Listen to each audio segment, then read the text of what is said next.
जुड़ गए हैं ट्रस्ट म्यूचुअल फंड के सीईओ मिहिर वोरा। मिहिर जी, गुड मॉर्निंग। एक शानदार मोमेंटम मार्केट में इस समय, अब आपका क्या व्यू है यहाँ पर? Good morning Anuj, always a pleasure to be on your show. देखिए, मार्केट में तो डोमेस्टिक इकोनॉमी तो ठीक ही चल रही है। होप भी ठीक है कि इलेक्शन के रिजल्ट में कोई बड़े सरप्राइजेज नहीं आए।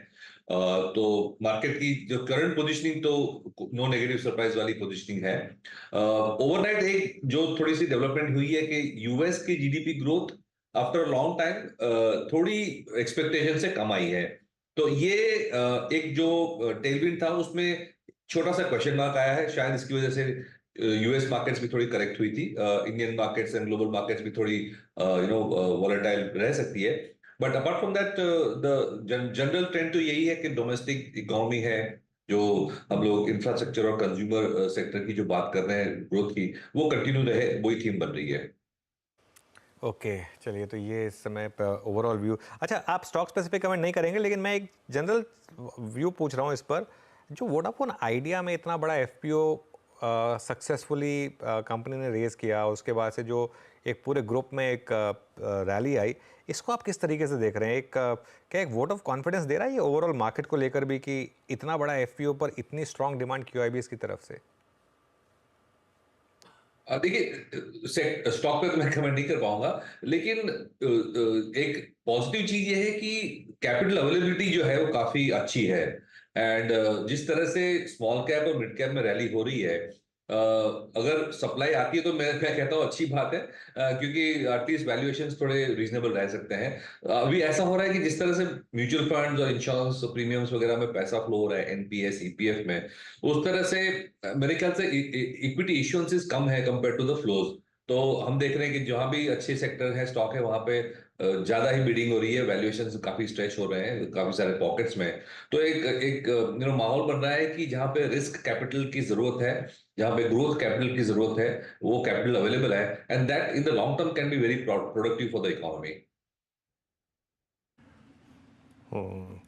मेयर जी नमस्कार, वीरेंद्र बोल रहा हूँ। कमोडिटीज़ को सर आप कैसे हैंडल कर रहे हैं? कमोडिटीज़ को आप कैसे अप्रोच कर रहे हैं? अब चाहे मैं केमिकल्स को लूँ या फिर सिर्फ मेटल्स तक अगर आपने आपको मैं सीमित रखूँ, ferrous non ferrous metals prices बहुत स्ट्रॉन्ग है। इंडस्ट्रियल मेटल्स में कॉपर का प्राइस आप ट्रेंड देख ही रहे हैं। मेटल्स पे आपका सेंस क्या कहता है अभी, ये कितना डोमिनेट करेगा अभी? और मेरे ख्याल से एक शॉर्ट टर्म टैक्टिकल ट्रेड हो सकता है, थोड़े क्वार्टर्स, थोड़े महीनों के लिए। दो तीन चीजें हो रही हैं। एक तो जैसे हमने कहा कि यूएस की जो ग्रोथ थी, अब कल तो थोड़ा नेगेटिव नंबर आया, बट ओवरऑल यूएस में जो ग्रोथ थी वो काफी स्ट्रांग थी। सेकेंडली, चाइना में भी इंडिकेशंस थे कि चाइना भी धीरे धीरे करके रिकवरी मोड पे आ रहा है। और तीसरा ये भी माहौल बन रहा था कि रशिया से जो एक्सपोर्ट हो रही थी कमोडिटीज की, मेटल्स की एक्सेट्रा, उस पर फर्दर पाबंदी आ सकती है, ज्यादा और पाबंदी आ सकती है। तो एक नॉन रशियन जो सप्लाई डिमांड है वो मेटल्स के फेवर में जाने की उम्मीद है। तो ये दो तीन फैक्टर्स है, चाइना, यूएस और रशिया सप्लाई, उसकी वजह से हम देख रहे थे कि base metal, steel, copper, aluminium वगैरह में एक माहौल तेजी का बन रहा था। मेरे ख्याल से शॉर्ट टर्म डिस्ट्रप्शंस की वजह से ज्यादा इंपैक्ट हुआ है, और चाइना की जो ग्रोथ है वो सस्टेनेबल है कि नहीं वो भी क्वेश्चन मार्क है। लेकिन जब तक ये ऑप्टिमिज्म है तब तक मैंने कहा टैक्टिकल ट्रेड थोड़े महीनों के लिए बन सकती है। केमिकल्स में मेरा व्यू डिफरेंट है, क्योंकि वहां पे मैं long term structural growth story, volume growth की एक्सपेक्टेशंस कर रहा हूं। तो वो मुझे लग रहा है सेक्टर चाइना प्लस वन की वजह से, यूरोप में से जो प्रोडक्शन इंडिया में आ रही है, वो सारे फैक्टर्स की वजह से केमिकल्स में मैं ज्यादा बुलिश हूँ लॉन्ग टर्म के लिए। अच्छा मेयर जी, अभी तक आईटी में हम कोई निर्णायक मूव नहीं देख रहे हैं। मतलब पहले टीसीएस आया, वहाँ मार्जिन फ्रंट पे शायद थोड़ा सा हम कंफर्ट थे, लेकिन बाजार प्राइस वाइज कंफर्टेबल नहीं हो पाया। स्टॉक ने स्विंग नहीं दिया, कोलैप्स हुआ। देन इन्फोसिस ने शायद एक बॉटम क्रिएट करने की कोशिश करी, और आज हम टेक महिंद्रा के नंबर्स पर और उनके आई थिंक वर्डिंग्स पर, मतलब जो उनका फ्यूचर आउटलुक है उसके मुताबिक बाजार बहुत हाथों हाथ दे रहा है इस स्टॉक को। आप कंसेंसस व्यू क्या बना रहे हैं इस वक्त आईटी पे? और अगर मैं आईटी को भी बाइसेक्ट करूं, large cap IT, mid cap IT, आपका व्यू इस वक्त क्या चेस करने लायक ज़्यादा बेहतर है इन अर्निंग्स के बाद? आईटी पे हमारा व्यू नेगेटिव है, क्योंकि अगर आप कोविड के पहले के कुछ वर्ष देखें तो आईटी का जो ग्रोथ था वो सिंगल डिजिट में था। कोविड की वजह से एक पेंट अप डिमांड या तो एक एक्सेलरेटेड डिमांड आई थी, क्योंकि सडनली ऑनलाइन और ऑटोमेशन की और वर्क फ्रॉम होम की जरूरत पड़ गई थी। तो एक एक 1.5 साल 2 साल का एक माहौल ऐसा आया कि आईटी स्पेंडिंग बहुत ज्यादा बढ़ गई थी। तो उसकी वजह से हमने देखा कि आईटी स्टॉक्स ने आउट परफॉर्म किया। लेकिन अब वो जो एक्स्ट्रा स्पेंडिंग थी कोविड वगैरह के लिए, वो अभी नॉर्मलाइज हो रही है। और मेरे ख्याल से आईटी की बड़ी कंपनीज है, वो अगेन सिंगल डिजिट ग्रोथ की उम्मीद कर सकते हैं, हम उससे ज्यादा ग्रोथ उम्मीद नहीं कर सकते। तो ऐसे माहौल में मैं कहूंगा कि जब हमारी डोमेस्टिक इकोनॉमी इतना अच्छा ग्रो कर रही है, तो फिर आईटी सर्विसेज का जो ग्रोथ सिंगल डिजिट का है, वो इतना रिलेटिवली अट्रैक्टिव नहीं है।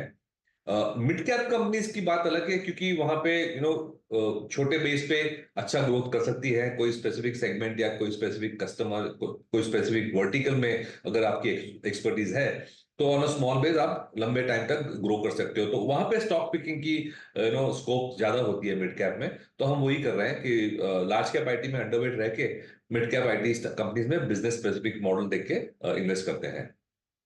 ओके अच्छा, बैंकों पर क्या व्यू बन रहा है मेरे जी? क्योंकि काफ़ी मिक्स बैग रहा है। कोटक में आरबीआई का एक्शन आया, एक्सिस के नंबर्स बहुत शानदार आए, एचडीएफसी बैंक थोड़ा मिक्स बैग रहा, पीएसयू बैंकों में बहुत स्ट्रांग मोमेंटम है। आपका व्यू क्या है बैंकों पर, और कौन से प्रेफर्ड पॉकेट्स हैं आपकी यहाँ पर, पीएसयू या private?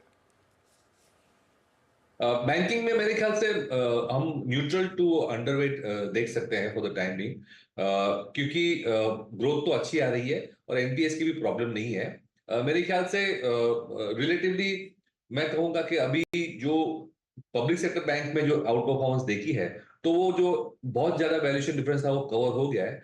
I think we can now at least start again focusing back on the large private banks, मैं कहूंगा।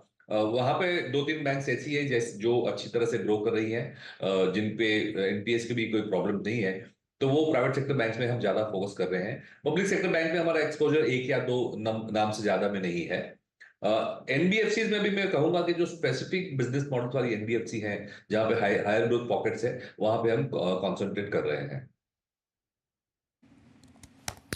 ओके अभी अभी अभी कुछ देर पहले सीएनबीसी आवाज़ के मंच पर आई थिंक उस क्लीन आउट ट्रेड को लेकर, और आई थिंक उस क्लीन आउट ट्रेड के बाद आई थिंक एक एक जो एक एक एक थोड़ा डिफिकल्टीज होती है, थोड़ा सा कम होना, आई थिंक एक सप्लाई कंसर्न्स का ख़त्म हो जाना, एटीसी टेलीकॉम का क्लीन आउट ट्रेड। और अभी डिस्कशन अभी आवाज़ पे हुआ था और निमेश के साथ ही खबर डिस्कस हुई थी अनुज की। Look at idea now 1380 rolling में, मतलब मई सीरीज फ्यूचर्स डे हाई की ट्रजेक्टरी में आके ट्रेड करते हुए, सुबह जिस ट्रजेक्टरी में खुला वहाँ से एक स्ट्रॉन्ग पुल बैक देकर अब डे हाई की ट्रजेक्टरी में आके ट्रेड करता हुआ आइडिया। अब एक काम करते हैं, एक दो स्पेस पे मेहर जी का आउटलुक और लेते हैं। मेहर जी, अब मेरे ख्याल से पीएसयूज बड़ा अच्छा स्विंग दे रही हैं। अब तक जो पीएसयू नहीं चली थी मेरे ख्याल से वो एकमात्र कंपनी थी कॉनकॉर, आज वो भी डे हाई और ऑल टाइम हाई की ट्रजेक्टरी में है। पीएसयूज में आपका जो स्टॉक सिलेक्शन है वो क्या है इस वक्त? और अब कई धड़े हैं आपके पास, रेलवे कंपनियां हैं, पीएसयू बैंक्स हैं, ओएमसीज हैं, डिफेंस कंपनियां हैं, रेलवे। आप लोग इस वक्त किस पे कैपिटलाइज कर रहे हैं?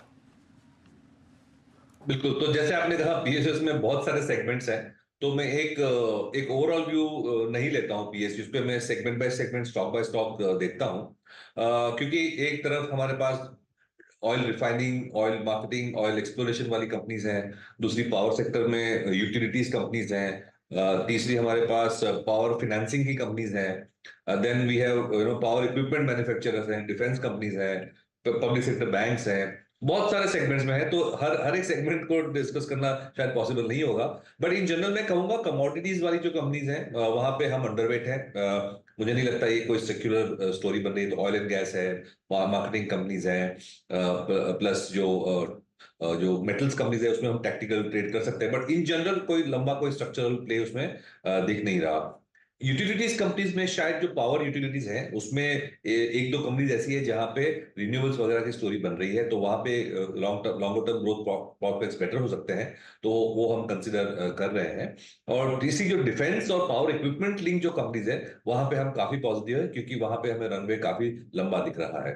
पीएसयू बैंक में जैसे मैंने कहा माहौल अच्छा है, बैलेंस शीट काफी क्लीन हो चुकी है, उनकी जो डिपॉजिट फ्रेंचाइज है वो काफी स्ट्रांग है, लेकिन वैल्यूएशंस काफी हद तक कैचअप हो चुके हैं प्राइवेट सेक्टर के साथ। तो मेरे ख्याल से एक दो बैंक जो है वो अभी भी हम ओवरवेट रहेंगे पब्लिक सेक्टर स्पेस में, बट जनरल एक मैं कहूँगा न्यूट्रल वेट रखेंगे पब्लिक सेक्टर बैंक्स में। तो ये मैंने ब्रीफली आपको डिफरेंट सेगमेंट्स का व्यू दे दिया। ओके, तो आप इस वक्त पीएसयूज को कैसे आई थिंक रीड कर पा रहे हैं, आपने उसका एक सेंस दिया। मीनवाइल अगर आप निफ्टी को देखें, निफ्टी अब इस वक्त 22,528 डेलों की ट्रेजेक्टरी में आके ट्रेड करता हुआ, ये वही प्राइस है जो कि कल सेकंड हाफ का एक्सपायरी पॉइंट ऑफ व्यू से एक ब्रेकआउट पॉइंट था। अच्छा, एक दो स्पेस का यहाँ पे मैं जिक्र महेश जी आपसे और करना चाहूँगा, जहाँ पर नंबर्स अभी भी आई थिंक थोड़े से डिमोरलाइजिंग है, हतोत्साहित करने वाले नंबर्स हैं। हमने एचयूएल के नंबर्स देखे, वॉल्यूम्स की फिगर देखी उनकी, आई थिंक कोई भी सरप्राइज एलिमेंट नहीं क्रिएट कर पाई वो। यहाँ पे आई थिंक अगर आपका स्टॉक सिलेक्शन अच्छा है तो आप पैसा बना रहे हैं। Stocks like ITC giving strong swing, Godrej CP. कोई आपने एक अप्रोच क्या रखी है? आई मीन बजट से पहले, मॉनसून के कमेंट्स मतलब आने से पहले आपका एफएमसीजी पे व्यू इस वक्त? एफएमसीजी पे व्यू हमारा अभी भी कोई इतना ज्यादा पॉजिटिव नहीं है। जैसे आपने कहा, जो बड़ी कंपनीज है उसमें वॉल्यूम ग्रोथ के ऐसे कोई बड़े सिग्नल्स नहीं आ रहे हैं, और जब हमें बाकी सेगमेंट में अच्छी ग्रोथ दिख रही है तो ये वैल्यूएशन पे एफएमसीजी कंपनीज लेना हमें रीजनेबल नहीं लग रहा। तो हम काफी अंडरवेट हैं ये सेक्टर में, मैं कहूँगा।